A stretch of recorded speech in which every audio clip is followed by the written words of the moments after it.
Hello, good day.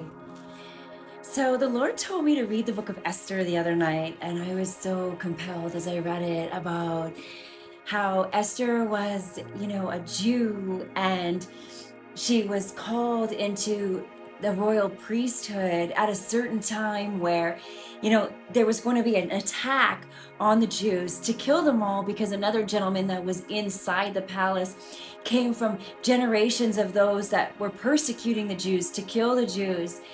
And I was just like reading this story because when I read the Bible, it's like a storybook.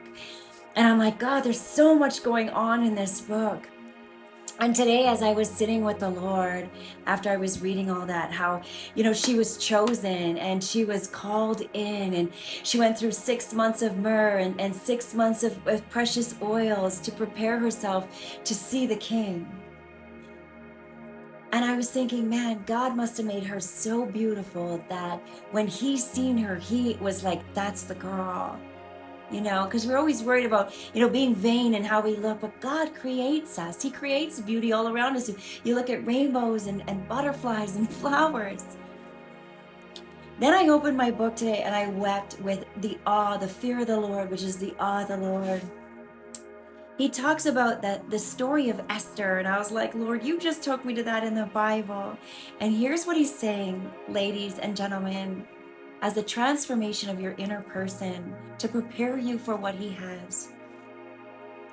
She, Esther, was known on a journey of greatness to influence others, but it didn't happen overnight. It talks about the beautifying process, how God had to beautify her, character build her, change her, prepare her for such a powerful position.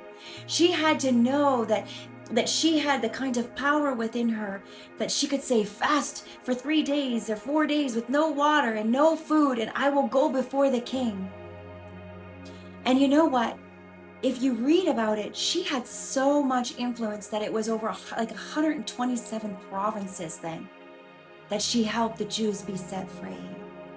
God is about to do a really huge thing through you. I always see the 222.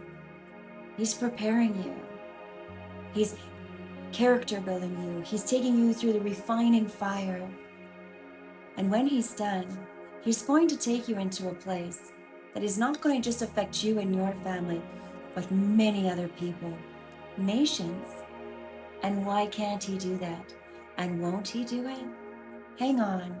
Let him continue to do his fine work in you, to bless you and prepare you, to transform the inside, to follow the outside. In Jesus' name.